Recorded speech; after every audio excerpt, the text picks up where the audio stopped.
रहस्य। सारा एक छोटी सी गांव में रहती थी जो घने जंगलों के बीच बसा था। यह गांव अपनी रात भर की खामोशी के लिए मशहूर था, एक ऐसी खामोशी जो पुराने रहस्य को अपनी सांसों में समाये रखती थी। एक रात जब आंधी और तूफान गांव पर छा गए, सारा को एक बिना नाम का खत मिला। उस खत में सिर्फ एक वाक्य था, 12 बजे पुरानी हवेली आना। ताज्जुब और डर को दबाते हुए सारा ने फैसला किया कि वह इस पहेली को सुलझाएगी। एक चिराग अपने हाथ में लिए वह तंग और पेचीदा रास्तों से गुजरती हुई पुरानी हवेली तक पहुंची। यह हवेली, जो अब वीरान थी, अपने टूटे हुए शीशे और बेलों से घिरी दीवारों के साथ चांदनी रात में डरावनी लग रही थी। जब सारा ने भारी लकड़ी का दरवाजा धकेला तो उसकी चीख गूंज उठी, पूरी हवेली में गूंज उठी। दिल थाम के सारा अंदर दाखिल हुई। अंदर की हवा में पुराने लकड़ी और पत्थर की बू थी। उसने पुकारा, कोई है, लेकिन जवाबी सिर्फ उसकी अपनी आवाज थी जो दीवारों से टकरा के लौट आई।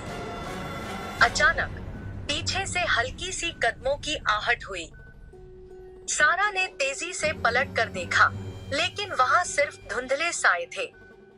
उसका दिल धड़कने लगा, मगर हौसला बरकरार रहा। सारा ने चिराग को और रोशन किया और अलमारी की तरफ बढ़ गई जहां एक पुरानी, धूल से भरी किताब रखी थी।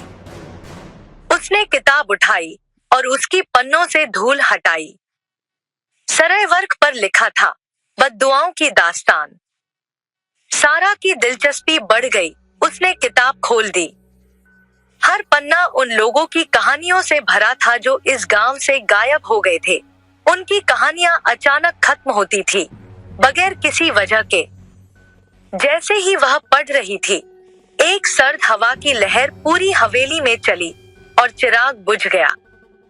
अंधेरे में सारा ने एक हालत महसूस की, सर्द और डरावनी। फिर हल्की हल्की सी कानाफूसी ने बोलना शुरू किया, यहाँ से चले जाओ, वरना तुम भी उन्हीं की तरह हो जाओगी। सारा ने घबराहट में एक माचिस निकाली और जलाने की कोशिश की। एक छोटी सी रोशनी फैली और उसके सामने एक शख्स था, सफेद चेहरा, खाली आंखें और टेढ़ी मुस्कान। कौन हो तुम? सारा ने कांपती आवाज में पूछा। वह शख्स नजदीक आया और सर्दी से बोला, मैं इन कहानियों का पासबान हूँ, इस बद्दुआ का गुलाम। तुम्हें यहाँ से चले जाना चाहिए। लेकिन सारा ने इरादा कर लिया था कि सच का पता लगाएगी। मुझे बताओ कि ये लोग क्यों गायब हुए, उसने जोर दिया। वह शख्स रुक गया, फिर धीरे से बोला, उन्होंने इस किताब के मना किए हुए राज को जानना चाहा और अपनी जान दे दी। सारा को अचानक समझ आ गया कि यह किताब एक जाल है जो जिज्ञासु लोगों को अपनी तरफ खींचती है। उसने किताब गिरा दी और भागने लगी, लेकिन वह शख्स उसके रास्ते में आ गया। अब देर हो चुकी है, उसने सरगोशी की।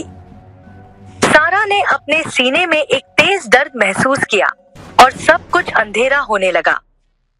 उसकी आखिरी सोच अपने गांव के बारे में थी और उस बद्दुआ के बारे में जो अब और लोगों को अपनी लपेट में लेगी। पुरानी हवेली फिर से खामोश हो गई और किताब अपनी अगली शिकार का इंतजार करने लगी। समाप्त।